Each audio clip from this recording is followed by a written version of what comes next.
네, 안녕하십니까. 오늘은 중국 역사 이야기를 하지 않고요. 살인사건에 대한 이야기를 오랜만에 가지고 왔어요.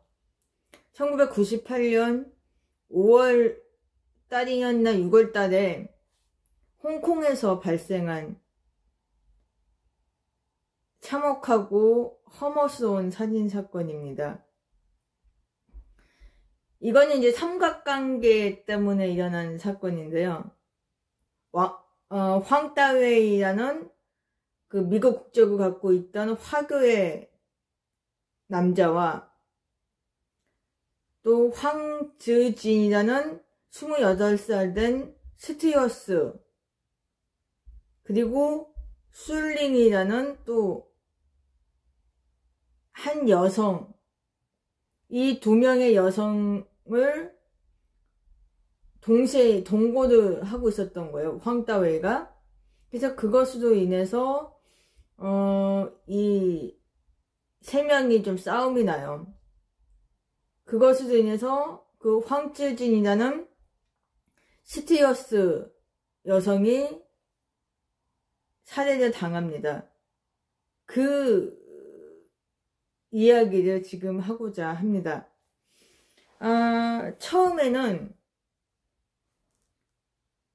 1998년 6월 어느 날 어느 주택가에서 주민들이 막 어느 집 안에서 막 지독한 냄새가 난다, 못 살겠다 이러면서 경찰관한테 신고를 한 거예요. 경찰관들은 당연히 출동을 하겠죠, 그날. 그래서 그 현장에 가 보니까 한창 그 집이 비어 있었던 거예요. 그래서 강제로 집을, 현관을 열고 들어가죠. 당연히 빈 집이고요. 집 안은 되게 깨끗했다고 그래요. 아무 이상이 없다고 합니다. 근데 지독한 냄새가 나는 거예요. 그러니까 거기를, 그 냄새를 찾아가 보니 화장실이었던 거죠. 그래서 화장실 문을 열고 딱 들어가 보니까 그 베테랑 경찰관들마저도 차마 볼 수 없을 정도로 눈을 감을 수밖에 없었대요. 그 다음에 그 지독한 냄새 때문에도 그렇고, 좀 그 현장의 그 모습 때문에 두통과 그 구토가 막 심하게 그 시달렸다고 합니다. 한참 그렇게 막 하다가 이제 직업상 어쩔 수 없이 거기를 조사를 해야 하잖아요. 조사를 하는데 그 광경이 어땠느냐 하면,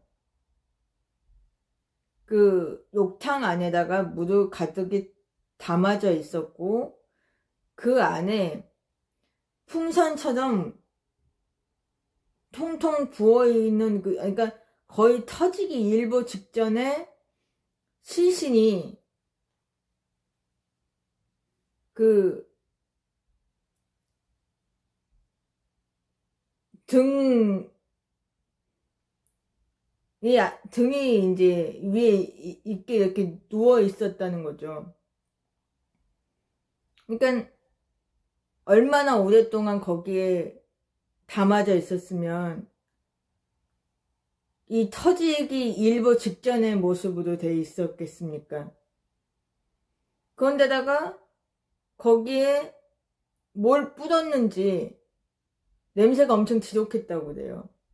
그러니까 알고 봤더니 그게 무슨 시신을 빨리 부패시키기 위해서 그 하는 무슨 화학물이 있었는데 그걸 뿌렸다고 합니다. 그래서 그 시신을 빨리 인양을 해가지고 저기 실험실, 부검실이죠. 거기다가 이제 보내게 되고, 이제 거기서 이제 그 시신을 부검을 하거나 뭐 이렇게 조사를 했는데, 너무 오래된 데다가 훼손이 됐기 때문에 누군지 모르겠는 거죠. 그래서 그 아파트, 빈 집의 주인을 찾는 게 먼저잖아요. 그래서 그 집주인을 찾아보니 주인이 황따웨이인 거예요. 그래서 황따웨이를 찾다 보니까 어떤 한 여인과 여행 중이었다는 겁니다. 그러니까 한 달 동안 그렇게 여행을 다녔다는 건지는 모르지만 아무튼 여행을 다니고 있어서 그 집이 비어 있었던 거예요. 그래서 경찰관들이 급하게 그들이 있는 곳으로 찾아가서 긴급 체포하고 이제 신문에 들어가게 됩니다. 그래서 잠시만요. 자, 이제 사진은 이제 올릴 거예요. 사진을 보면은 오른쪽에 왼쪽에 사진은 이제 올릴 건데 남녀 사진이 있습니다. 근데 화질이 좀 안 좋아요. 좀 오래된 사진이어서 그런지 몰라도 거기에 안경을 착용해 보이는 남자 한 명이 있을 겁니다. 그 사람이 황따웨이고요. 잘 보이지는 않지만 조금 그래도 미남형, 좀 호감이 가는 얼굴 스타일이죠. 그 다음에 집안이 이제 넉넉한 형편이라서 그런지 몰라도 씀씀이가 조금 해펐대요. 그리고 바람기도 좀 다분히 있었고요. 그 다음에 뭐 매우 신사적인 사람이었고 재치와 유머를 지녔다고 합니다. 그러다 보니까 이제 주변 사람들한테 인기가 많았겠죠. 특히 이제 여성들한테. 그 다음에 그 옆에 어깨를 기대고 행복하게 웃고 있는 여인이 바로 누구인지는 정확히 모르겠어요. 아마 그 당시에 살해당했던 26살 스튜디오스 황제 주인이었던가 아니면 또 다른 동거녀였던 술링이 아니었냐라는 생각이 듭니다. 아무튼 1998년 5월 6일 황즈진이 저녁에 퇴근을 하고 나서 집에 돌아와 식사를 하고 몸을 먼저 이제 씻은 다음에 저녁 식사를 하려고 이제 식탁에 딱 앉아있는데 전화가 왔다고요. 그래서 이제 전화를 받고 무슨 일인지 급히 나갑니다. 그리고 나서는 그녀의 행적이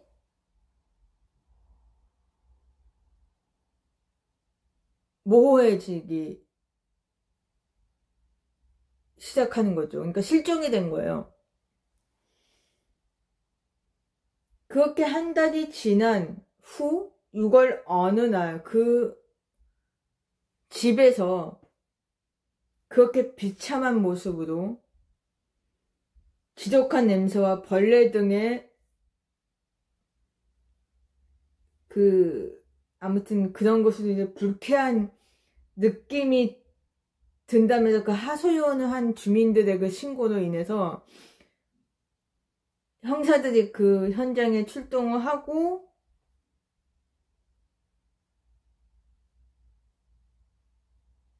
발견한 그 욕탕 안의 그 시신이 바로 황쯔진이었다는 겁니다.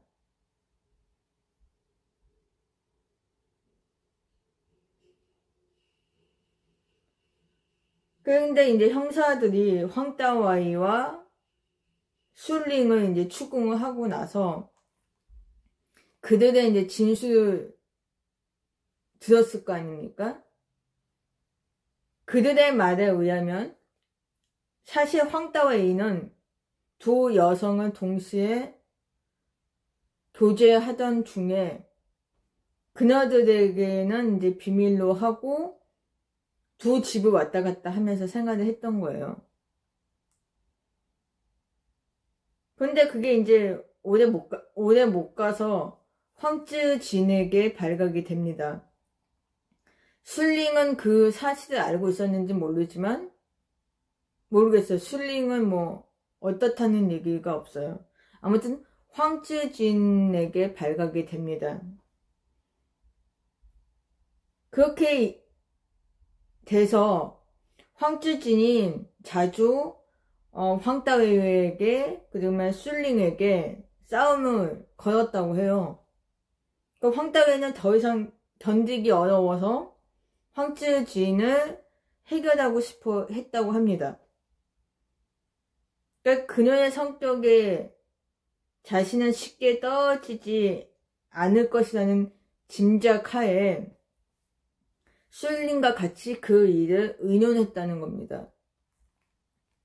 그랬더니 그녀가 황쯔진을 죽이자는 말을 하더랍니다. 황따위는 처음에 말렸다가 술링이 자기도 모르게 황쯔진을 그 현장에 불렀다는 거예요. 자기 집으로. 그리고 둘이 심하게 이제 싸움을 벌이게 되는 거예요. 폭력까지 행사하고. 그런 찰나에 황따웨이가 아마 같이 있었던 모양이에요. 처음에는 그냥 방관을 하다가 너무 이제 싸움이 심해지고 뭐 이러니까 급히 이제 그녀들을 중재하기 시작을 한 거죠. 말린 거죠. 근데 20분 후에 그녀들의 싸움을 중지가 되지만 문제는 황따웨이가 계속 술링의 편을 들었다는 겁니다. 그러니까 황쯔진이 막 뭐라고 이렇게 하소연을 하고 뭐라고 했겠죠. 근데 황따웨이는 자꾸 술링 편을 든 거예요. 술링을 좋아하고 나는 이 여자랑 같이 살 거다, 너랑 헤어질 거다, 뭐 이러면서 아무튼 더 자극을 했겠죠. 그래서 황쯔진이 너무 화가 난 나머지 술링을 심하게 이렇게 밀었대요.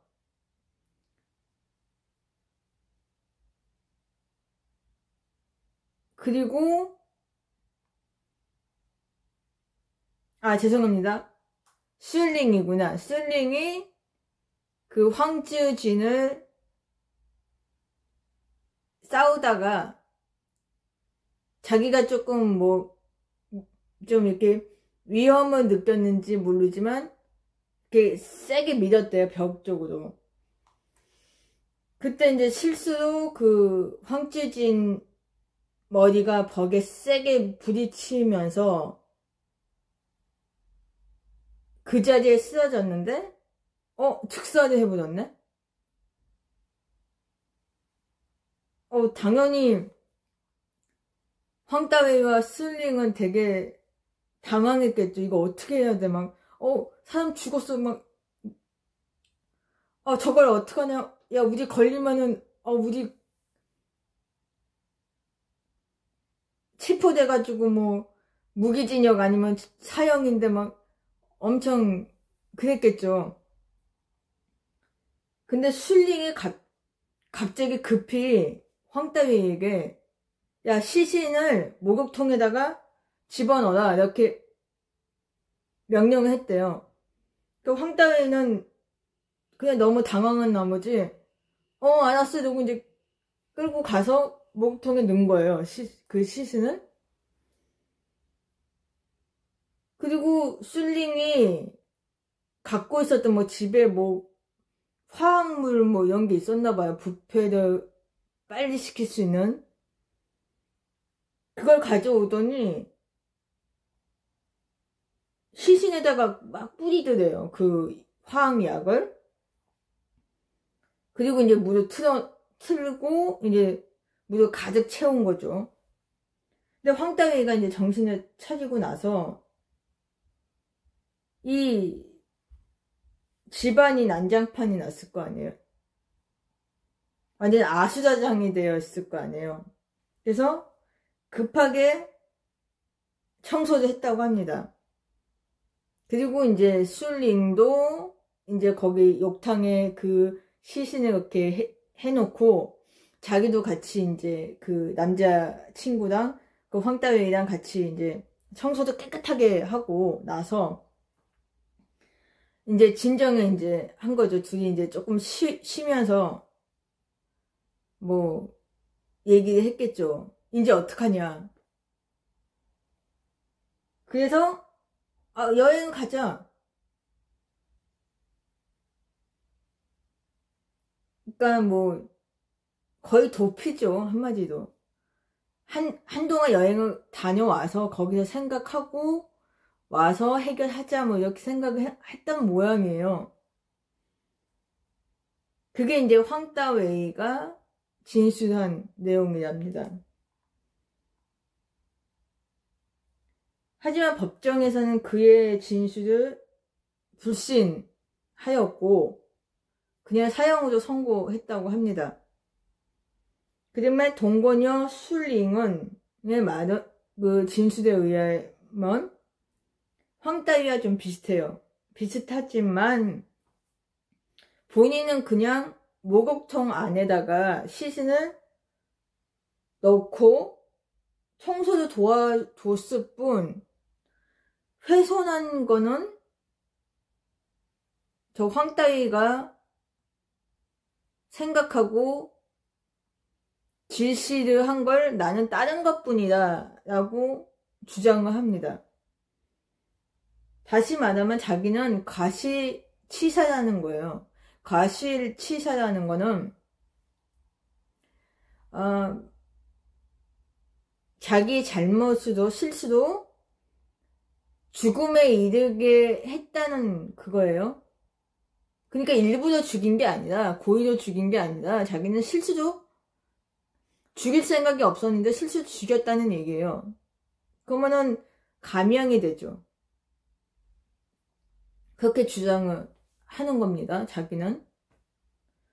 그렇게 법정은 처음에는 그녀에게도 사형을 선고를 했다가 나중에는 그녀를 중훈조와 과실치사 제 두 가지 혐의로만 인정을 하고 징역 5년을 받았다고 합니다. 그리고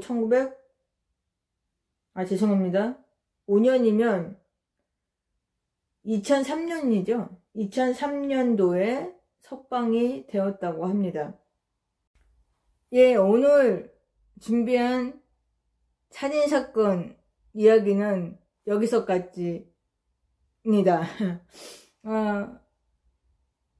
홍콩 영화계에서 보면 엽기적인 살인사건이나 뭐 사회에서 일어났던 뭐 논란거리나 뭐 사건 같은 경우를 좀 이렇게 영화화하는 경우가 많아요. 근데 이 이야기의 모티브로 만든 두 편의 영화도 있습니다. 뭐 그냥 포스터만 이렇게 올려드릴게요. 근데 포스터만 봐도 되게 엽기적일 것 같은데 사실 저도 본 건 없어요. 그냥 제가 아는 배우들이 몇 명 있어서 그냥 올려드리는데요. 뭐 한편의 영화에는 오가려라는 여배우가 주인공을 맡은 게 있고요. 그 다음에 한편의 영화가 그 변태용씨라고 써있던데 그 영화에는 오진호라는 배우가 주연을 맡고 있더라고요. 그리고 다른 배우들은 얼굴은 아는데 전에 이름을 알고 있었거든요. 근데 지금은 까먹었어요. 그래서 그냥 이렇게 포스터만 이렇게 올려드리고 이런 영화가 있었다라고만 얘기를 해드리겠습니다. 그리고 지금 뭐 찾아봐도 찾을 수 없을 거예요. 그 영화 동영상 보시려고 해도 아마 없을 거예요. 그리고 안 보시는 게 낫다. 아무튼 이런 살인사건이 있었고 또 영화도 있었다. 이렇게 소개를 해드리고 오늘도 이렇게 마무리를 짓겠습니다. 감사합니다.